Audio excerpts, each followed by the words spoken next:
चलिए 4 के 3 नंबर क्या बोल रहा था, बोलिए तो क्या है, पेज नंबर कितना है? 55। वही कह रहा था संगत और संगत में क्या है, ग्राफीय विधि से हल करना है। देखिए सबसे पहले क्या है समीकरण, क्या है समीकरण 2x plus y minus 6 equal to 0। उसके बाद minus 2y equal to 0 minus 4 है।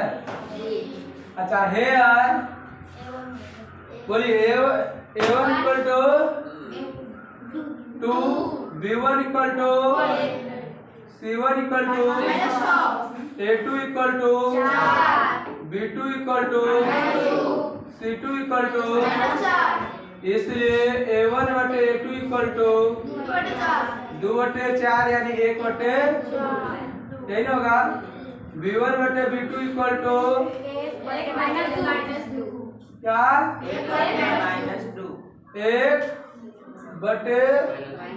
1/-2 यानी -1/2। उसके बाद देखो उसके बाद c1 बटे c2 बोलिए -6 बटे -4 इक्वल टू कटेगा 3 बटे, ये हो गया। डेट इज क्या है, दिखाई दे रहा है यहाँ हम देखते हैं कि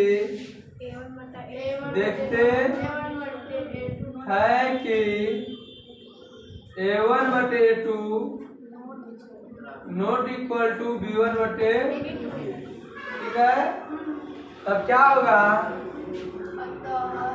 अतः इसके इस समीकरण अतः छोड़ दो, इसलिए लिखो अतः लास्ट में लिखा जाता है, ठीक है। इसलिए इस समीकरण युग्म का हल युग्म का हल क्या है, संगत है। तो क्या करना है, तो ग्राफीय विधि से हल करना है। तो नाउ ग्राफीय विधि से, ग्राफीय विधि क्या है, समीकरण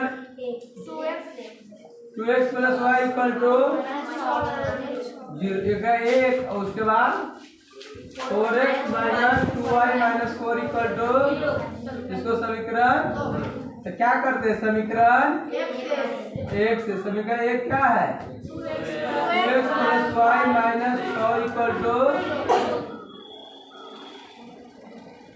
अब यहाँ पर 2x का मान निकालिए, तो -6 तो इधर +6, इधर +6 तो इधर, यानी x equal to 6 minus y बटे, यहाँ पर टेबल बनाएंगे, 4 का बक्सा बनाएंगे, 1 2 3 4, इसमें x इसमें y, ओके। y का मान बारी बारी से रखिए और उसमें रखेंगे तो कट जाना चाहिए, ठीक है। तो 6 रखते हैं, उसके बाद 4 रखेंगे, उसके बाद 2 रखेंगे, या 2 रखते हैं तब उसके बाद 4, उसके बाद 6। When y equal to 2 then x equal to कितना होगा, 2 रखे तो x equal to 6 minus y बटे 2, यानी 6 माइनस y कितना है 2 बटे 2, यानी 4 बटे 2, यानी दिखाई दे रहा है, ये आ गया 2, नीचे दिखाई देगा। When y इक्वल टू 4 रख देते हैं, then x equal to 6 minus y बटे 2, 6 माइनस 4 बटे 2, 2 बटे 2, यानी 1, क्या आया 1। अब रख देते हैं 6, दिखाई देगा। When y equal to 6 then x equal to 6 minus y बटे 2, 6 माइनस 6 बटे 2, 0 बटे 2, यानी 0 आया। इससे टेबल बनाइए, ये वाला 6 माइनस 5 बटे 2 दिखाई दिया। चलिए उसके बाद देखो, तो ये रखिएगा तो 6 माइनस 6 बटे 2 और 0/2 यानी 0 आया, 0 आ गया। अब पॉइंट बनाइए 3 को, क्या होगा 2, 2 1, 4 0, ये हो गया। चलिए इसको लिखिए,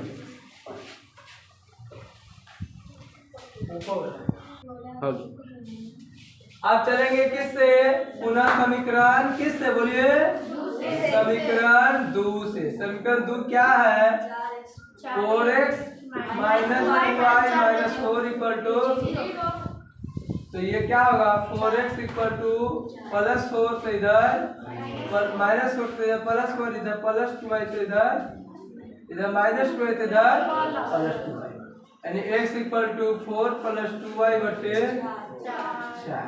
यहाँ पर आप 2 कॉमन लेके शॉर्ट कर दीजिए, y बटे 4 यानी क्या हो जाएगा 2 प्लस y बटे कितना 2, ये ना होगा।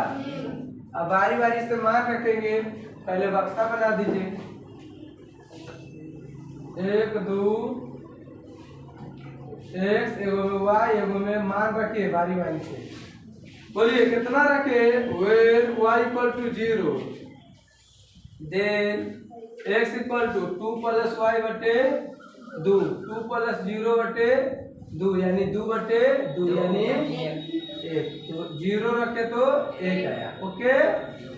अब वेन y इक्वल टू कितना 2, then x equal to 2 plus y बटे 2 यानी 2 प्लस 2 बटे 2 यानी 4 बटे 2 यानी 2 रखे तो, अब रखते हैं 100 में रखेंगे कि कट जाए, when y equal to 4, then x equal to दिखाई दे रहा है ये 2 प्लस y बटे 2 यानी 2 प्लस 4 बटे 2 यानी 6 बटे 2 यानी 3, तो कितना रखे 4 रखे तो 3 आया। आप लोग गलती करते हैं, लिखिए नहीं, ये हो जाएगा 1,0, फिर क्या होगा 2,2, फिर क्या होगा 3,4। अब इसको हमको क्या करना है, ग्राफ बनाना है, तो देखो है, देखिए, तो एगो ग्राफ पर एगो ग्राफ पे कॉपी ले लीजिएगा, उस पर ऐसे खींचिएगा,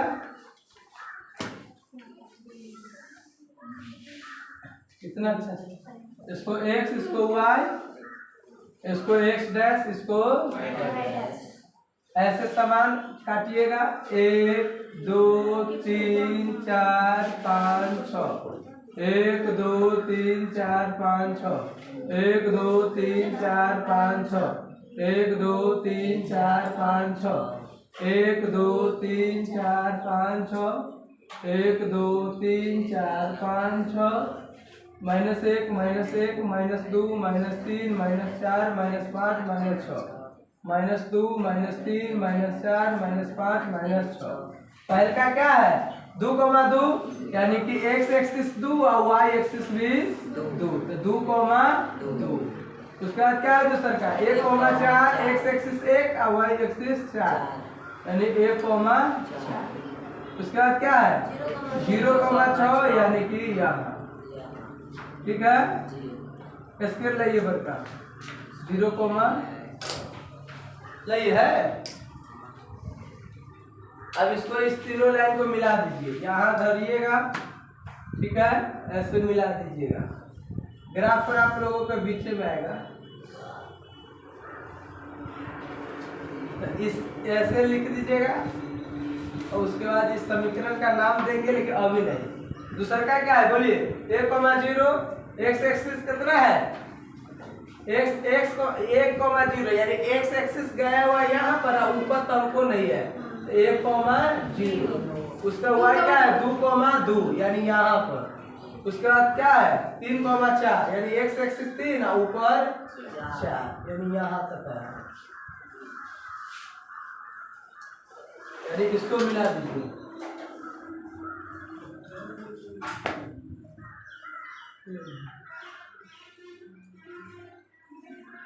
तो आपने क्या देखे यहाँ पर कटा, यहाँ पर कटा 2,2 पर, इसका इस समीकरण क्या था 4x minus 2y minus 4 equal to 0।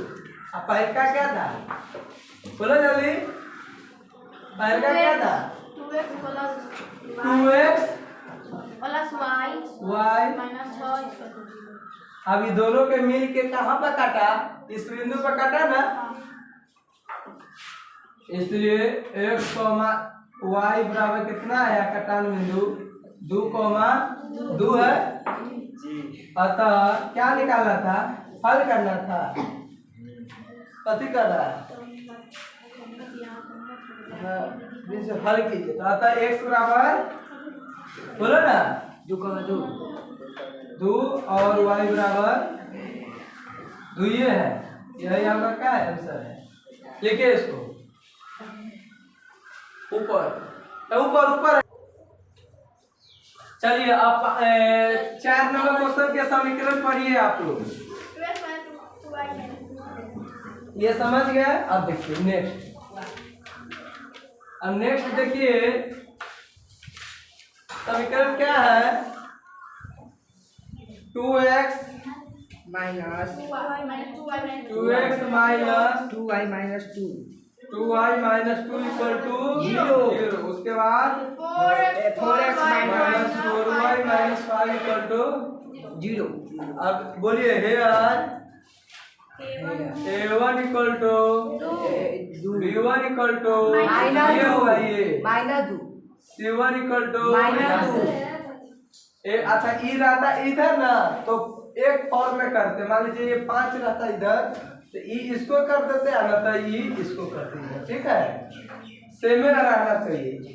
उसका a2 equal to 4 b2 equal to minus 4 c2 equal to minus 5। इसलिए a1 बटे a2 का मान कितना होगा, 2/4 यानी 1/2। b1 बटे b2 equal to minus 2/-4 minus से माइनस खत्म, 1/2। c1 बटे c2 equal to minus 2/, minus से माइनस खत्म, 2/5।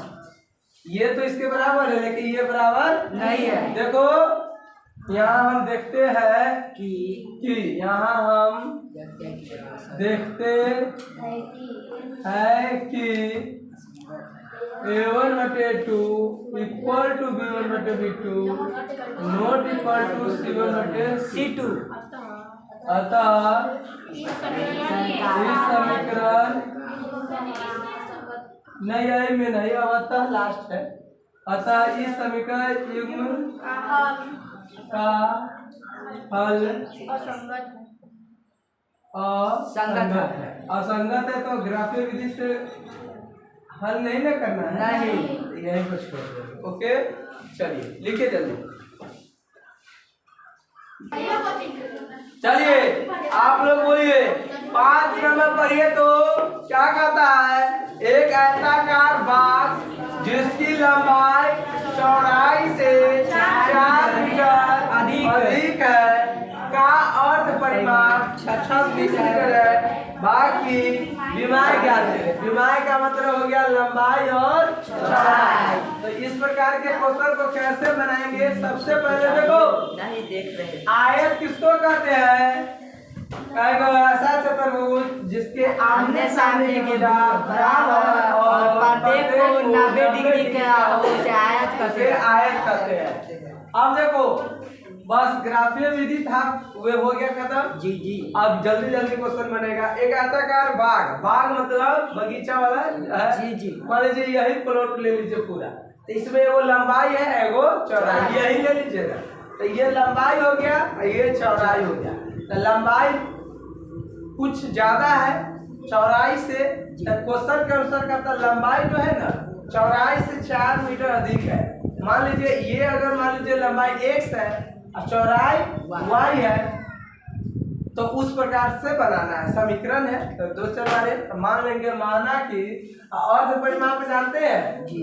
जैसे अर्ध परिमाप हुआ कि किनारा पर ऐसे चलिए, ये मान लीजिए 4 है, ये 8 है, तो 12 और फिर ये 4 कितना हुआ, 16 8 24 हो गया। लेकिन तो ये हो गया परिमाप, अर्ध परिमाप हो गया आधा, 24 के आधा क्या होगा 12। तो आयत के अर्ध परिमाप क्या होता है? बा L प्लस बी। आयत के परिमाप क्या होता है? 2 इंटू लंबाई प्लस चौड़ाई। तो अर्ध परिमाप है मतलब आधा। आए बोलिए ना, नहीं समझे? अर्ध परिमाप मतलब आधा। जैसे 2 है, L प्लस बी है, तो आधा क्या होगा? भाग देंगे 2 से, L प्लस बी है ना होगा। यानी लंबाई चौड़ाई जुटेगा, 2 को छूट जाएगा। तो अब क्वेश्चन के पहले मान लेंगे, माना कि बाग की आयताकार बाग है। माना कि आयताकार बाग लिख देते हैं। आयताकार बाग की लंबाई x मीटर और आयताकार और चौड़ाई क्या है? बोलिए। Y metre. y metre. अब प्रश्न से देखिए, प्रश्न से यहाँ मेन है, कहता है आयताकार बाग की लंबाई जो है क्या? लंबाई x है, वह चौड़ाई से 4 मीटर अधिक है। यानी ये 16 है, देखो ये मान लीजिए 12 है, तो ये इससे 4 मीटर अधिक है। यानी 12 8 से 4 मीटर अधिक है, यानी 4 जुटेगा तो ये 16 हो जाएगा। इसलिए 4 के मत जोड़ेंगे। छोटा कौन है? चौड़ाई की लंबाई। और में 4 जोड़ेंगे तब ना समीकरण बैलेंस हो जाएगा। और में जोड़ेंगे तब ना ये होगा 12। तो आयताकार बाग की लंबाई जो है चौड़ाई से 4 मीटर अधिक है। ये अधिक है, तो इसको बराबर करने के लिए 4 इधर जोड़ना होगा। तो इनमें से 4 घटाएंगे तब ना बराबर होगा। क्वेश्चन देखो, एक आयताकार बाग की लंबाई जो है वह चौड़ाई से 4 मीटर अधिक है। इसका मतलब क्या हुआ कि ये ज्यादा है, तो बराबर करने के लिए कम में 4 जोड़ेंगे। ओके, अब देखिए x प्लस वाई इधर माइनस ये 4, इसको समीकरण 1 निकल गया। पुनः प्रश्न से देखो, प्रश्न से क्या है? कहता है आयताकार बाग का अर्ध परिमाप क्या है? आयताकार बाग का अर्ध परिमाप कितना दिया हुआ है? 36 मीटर है। मीटर को हटाइए। आयताकार बाग के अर्ध परिमाप क्या होगा? 36 metre. Formula L plus B, लंबाई प्लस चौड़ाई। जैसे पुल होता है 2 इंटू L प्लस बी, तो अर्ध है तो आधे ना होगा। तो ये से ये खत्म, समझे कि नहीं? देखो पुल क्या होता है? 2 इंटू लंबाई प्लस चौड़ाई। अर्ध है मतलब आधा, तो 2 से भाग दे दीजिए। इक्वल टू क्या है? 36। 2 से 2 खत्म। लंबाई कितना माने हुए हैं? बोलिए, लंबाई x है प्लस चौड़ाई क्या है? y equal to 36। इसको समीकरण 2 कोई भी विधि से वो हल कर देंगे, लुप्तीकरण विधि या विलोपन विधि। ठीक है, तो चलते हैं नाम लुप्तीकरण विधि से। दिखाई दे रहा है? जी क्या है? बोलिए, लुप्तीकरण विधि। ये ना हल्का है। जी लुप्तीकरण विधि से। लुप्तीकरण विधि में देखिए, अब बड़ा हो गया तो डायरेक्ट समीकरण 1 और 2 को जोड़ देंगे। ठीक है, समीकरण 1 क्या है? x minus Y equal to 4, x plus Y equal to 36। ये समीकरण 1 था, ये समीकरण 2 था। तो लिख देंगे। आई में तो गुना करना पड़ता है, तो लेकिन बराबर है ना, अब थोड़ा सा ज्ञान हो गया होइएगा। तो ये सीधे समीकरण 1 और 2 को जोड़ेंगे तो कट जाएगा। तो लिखेंगे समीकरण 1 और 2 को जोड़ने पर, समीकरण 1 और 2 को जोड़ने पर दिखाई दे रहा है? जी, जोड़ने पर समीकरण 1 और 2 को जोड़ेंगे तो समीकरण 1 और 2 क्या है? x minus Y equal to 4, x plus Y equal to 36। जोड़ेंगे तो चिन्ह नहीं ना बदल? नहीं। तो ये से ये खत्म। x 2x equal to 36 40, x equal to 40/2 यानी x इक्वल टू 20। ये ना हुआ? जी, काट देते हैं, समझे ना? अब लिखेंगे x का मान। बोलिए, x का मान समीकरण 1 में रखने तो x माइनस वाई बराबर x minus Y equal to 4। तो x का मान क्या है 20 माइनस वाई इक्वल टू 4। तो माइनस वाई इक्वल टू 4, इधर प्लस 20 तो इधर माइनस 20, तो minus Y equal to minus 16, तो वाई इक्वल टू 16। अतः देखिए x का मान आ गया, y का मान आ गया, तो यही ना होगा। अतः आयताकार भाग की लंबाई x बराबर कितना 20 मीटर। आयताकार भाग की लंबाई की लंबाई 20 मीटर। x मीटर बराबर 20 मीटर x आया 20 मीटर जी। और चौड़ाई 16 मीटर। नहीं दिखाई दे रहा है, नहीं दिखाई दे रहा है, नहीं दिखाई दिया है। हाँ। चलिए और लिख देते हैं, ये हो गया, ये दिखाई देगा। हाँ। और चौड़ाई कितना हो जाएगा 16 y मीटर बराबर 16 मीटर। ठीक है। चलिए रहने दीजिए, स्टॉप कर।